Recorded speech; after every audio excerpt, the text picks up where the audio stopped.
ये अफ़सोस की बात है कि हमारे कॉन्स्टिट्यूंसी में दूसर से 3 नौजवान लड़के जो गरीब फैमिली से ताल्लुक़ रखते हैं वो गायब हो गए। तो फिर 1 महीने के बाद एक की लाश मिली विश्वविद्यालय से और उसका अब चौथा था तो फिर उसके बाद दूसरे उसकी की भाई की दूसरी लाश मिली और अभी एक मिसिंग है जिसकी तलाशी पुलिस वहाँ कर रही है। तो ये अफ़सोस की बात है कि पता नहीं चल रहा है कि मसला क्या है, कि जबकि मैंने वहाँ के एसएसपी साहब से बात की तो एसएसपी साहब का कहना है कि मैंने इस पे हाई लेवल इंक्वायरी बिठाई है और बहुत ही जल्दी हम इस नतीजे पहुँचेंगे कि ये मसला हुआ क्या है, कैसे हुआ है। तो उसके बाद मैं जो बच्चे मरे हैं मैं उनके दुख के साथ उनकी ताज़ियत करता हूँ। अल्लाह ताला उनके घर वालों को सब्र जमील अता करे। और जो कल से वो एक वीडियो वायरल हुआ है तो जिसमें वो एक पुलिस अफसर किसी लड़की की तरफ लाते मारी उसने, तो वो दुख की बात है, ऐसा नहीं होना चाहिए जो मैंने वायरल वीडियो था। लेकिन जब इस पे भी मैंने पुलिस से बात की तो उन्होंने कहा कि ये वायलेंस साइड दिखाया गया है। लेकिन जैसा भी हो ऐसा नहीं होना चाहिए, क्योंकि अगर किसी का बच्चा मरे, किसी का भाई मरे, उसका तो हक बनता है कि वो आवाज़ उठाए कि मेरे बच्चों के साथ ऐसा क्यों हुआ, मेरे भाई के साथ ऐसा क्यों हुआ। अगर उन्हें ये कहना उनने कोई ज़बरदस्ती उनने की, कोई ज़्यादा उनने वहाँ पर पथराव नहीं किया, कुछ नहीं किया, लेकिन उनका हक बनता है। ये मुल्क है, यहाँ जमहूरियत है, यहाँ पर हम अपनी बात रख सकते हैं। अगर ऐसी कोई बात है तो इस पे जो पुलिस के हयात डीजी साहब है उसको देखना चाहे। लेकिन जिस तरह एसपी साहब का मैंने देखा और जहाँ एसडीपीओ साहब काजी गुण थे या एसटीओ काजी गुण थे, जिस तरह इन्होंने इसमें मेहनत की कि मैं इनके कंटेक्ट में रहा पिछले 1 महीने से, उन्होंने भी बहुत कोशिश की इनको ढूंढने में, लेकिन बदकिस्मती से वो हमें नहीं मिली। अब उनकी लाशें मिली, जिसका हम जितना भी अफसोस करें दुख है। और मैं एक बार फिर उनके घर वालों के साथ हमदर्दी कर रहा हूँ। और मैंने यहाँ पर असेंबली में बात उठाई है कि जो गरीब फैमिली है उनको रिलीफ मिलना चाहिए और उनको मुआवजा मिलना चाहिए, और उनके हर जो 3 फैमिली हैं उनके घर में सरकारी नौकरी उनको मिलनी चाहिए, क्योंकि वो बहुत ही गरीब है। जब मौका आया, इससे पहले भी असेंबली में बात उठाने का और आज भी मैंने असेंबली में 2 बार ये बात उठाई, और मुझे पूरा भरोसा है उनको हम वो रिलीफ देंगे। लेकिन जो अब जान चली गई है, अल्लाह ताला उनको जन्नत फिरदौस अता करे, उनके घर वालों को सब्र जमील अता।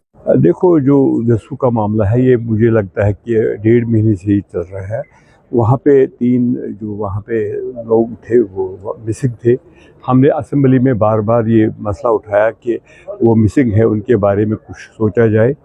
तो आज ये कल उससे पहले एक की वहाँ पे लाश वहाँ पे फेंकी गई, कल दूसरे की, अब और एक तीसरा है जिसको अभी पुलिस ये कह रहे हैं कि हमने वहाँ पे उसके मतलब बारे में वहाँ पे हर जगह पे ढूंढ रहे कि उसकी वहाँ पे ज़िंदा वो या मतलब वटेवर जो भी हो कि वो मिले, मगर अभी तक कुछ उसके बारे में है। कल जो वहाँ पे लोग जमा हो गए, उनके साथ ज़्यादती हो गई, एक डीएसपी ने वहाँ पे उनको लाते मारी, तो ये है कंडेमेनेबल है, कंडेम करते हैं हम इसको, इस चीज़ को, ऐसा नहीं होना चाहिए।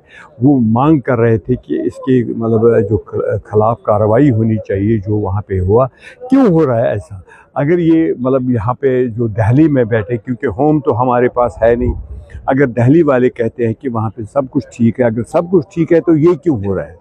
इससे पहले कठुआ में भी, अब वहाँ पे भी काजीगुंड में, तो ये अच्छी बात नहीं है। इसके बारे में गवर्नमेंट ऑफ इंडिया को, होम मिनिस्टर साहब को सोचना चाहिए कि ये चीज़ें बंद होनी चाहिए, ताकि लोग वहाँ पे ये जान सकें, वो लोगों को ये मिले, वहाँ पे इनको एक मैसेज मिले कि नहीं, यहाँ के हालात बिल्कुल ठीक है।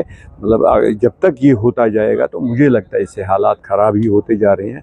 मतलब हालात वहाँ पे नहीं, हम भी देखेंगे। अभी तो असेंबली है, हम असेंबली में देख रहे हैं कि कब तक वो जो उन्होंने टाइम फ्रेम दे दिया 10 दिन का कि हम वहाँ पे उसके खिलाफ वहाँ पे कार्रवाई होगी। अगर वो मुलविस पाया गया तो वो मुलविस क्या, उसके जो मतलब वायरल वीडियोस है जहाँ पे वो लाते मारता था उन औरतों को, तो ये तो ऑलरेडी क्लियर है, तो उनको इसके खिलाफ कार्रवाई करनी चाहिए थी। तो अगर वो टाइम लेना चाहते हैं कि 10 दिन के बाद फिर कहीं पे पता नहीं, लोग भी भूल जाते हैं, लोगों को याद ही नहीं रहता है, तो ये गलत बात है। ये मतलब बर्दाश्त नहीं होगा, ये बर्दाश्त से बाहर है। डेमोक्रेसी प्रजातंत्र for the, of the and by the people रहता है, लेकिन ये जो सरकार है जम्मू कश्मीर में, this is of the, for the and by the media and social media. एक इंफॉर्मेशन का नोट और एक सोशल मीडिया पे मिनिस्टर्स अपने हैंडल पे जो सुबह ट्वीट या सुबह जो लाइव करते हैं, इसके अलावा सरकार के पास है कुछ नहीं। सरकार बोलती बहुत कुछ है और चुनाव से पहले बहुत बोली, लेकिन सिर्फ सब्ज बाग दिखाए। सरकार का पहला बजट सत्र और कहीं ना कहीं सरकार की मंशा, सरकार की इंटेंशन को दोहराता है कि सरकार आने वाले 5 साल कैसे काम करेगी। जो भी कमिटमेंट्स इन्होंने अपने घोषणा पत्र में की थी, एक भी कमिटमेंट गिन के आप बताएं उसको पूरा करने का एक छोटा सा भी एक वर्णन, एक मेंशन सरकार के बजट सत्र में या गवर्नर्स एड्रेस में नहीं है। अब जो जरूरी विषय हैं जम्मू कश्मीर में, जितने भी बरने के इशू हैं जम्मू कश्मीर में, उसमें भी किसी को रिफ्लेक्ट कर पाए, किसी को हल कर पाए, उसका भी वर्णन नहीं है। आप ओवरऑल अगर बात करें तो ये सेशन भी अपने आप में एक औपचारिकता ही बन के रह गया, क्योंकि सरकार की तरफ से रिस्पॉन्स ही आप देखें इतना लेथार्जिक, इतना इवेसिव और कहीं ना कहीं थकान से भरा है। कहीं ना कहीं ऊर्जा सरकार में, एक नयापन सरकार में, एक एनर्जी सरकार में वो कहीं देखने को मिल नहीं रही। मैंने ये वीडियो एग्जैक्टली देखा नहीं है। मुझे आज हाउस में जब हमारे कुछ माननीय सदस्यों ने इस विषय को संज्ञान में लाया है तभी मेरे ध्यान में आया है। लेकिन अगर ऐसी बात है तो मुझे लगता है कि लॉ को, कानून को अपना कोर्स लेना चाहिए। कानून को अपनी कार्रवाई करनी होगी और मुझे उम्मीद है कानून अपनी कार्रवाई करेगा। बिल्कुल नहीं करना चाहिए, बिल्कुल नहीं करना नहीं चाहिए, हो ही नहीं सकता। मैंने कहा तो पहले से ही 12 फरवरी से जब से ये घूमे थे तब से मैंने सीएम साहब से बात की थी, हर जगह हमने बात की थी। एलजी साहब से, मियाँ साहब ने बात की, डीजी साहब से बात की। ये बड़े दुख की बात है, इसमें सख्त से सख्त, कड़ी से कड़ी कार्रवाई होनी चाहिए। ये लोग कहाँ थे, कहाँ ये घूमे, इसकी पूरी प्रॉपर इन्वेस्टिगेशन होनी चाहिए और जो इसके पीछे कल्प्रिट हैं उनको कड़ी से कड़ी सज़ा मिलनी चाहिए और जो बाकी हैं उनको, इसके घर वाले जो हैं उनको एसआरओ के थ्रू प्रॉपर नौकरी मिलनी चाहिए। उसके बारे में भी कार्रवाई होनी चाहिए, क्योंकि जब लोग पीसफुल प्रोटेस्ट कर रहे हैं, कोई ऐसी वाकया नहीं है, कोई कुछ नहीं है। जो वीडियो मैंने भी देखा, जो आपने भी देखा, उसके बारे में प्रॉपर जो है वो इन्वेस्टिगेशन होनी चाहिए कि क्यों लोगों को जो है प्रॉपर, जब बैठे थे अपने उस पर, तो क्यों उस पर लात मारी गई है, उस पर प्रॉपर एक इन्वेस्टिगेशन होनी चाहिए, जो बहुत ज़्यादा ज़रूरी है। अब देखते पहले वो इन्वेस्टिगेशन का रिजल्ट तो आ जाए सामने, फिर उसके बाद देखेंगे।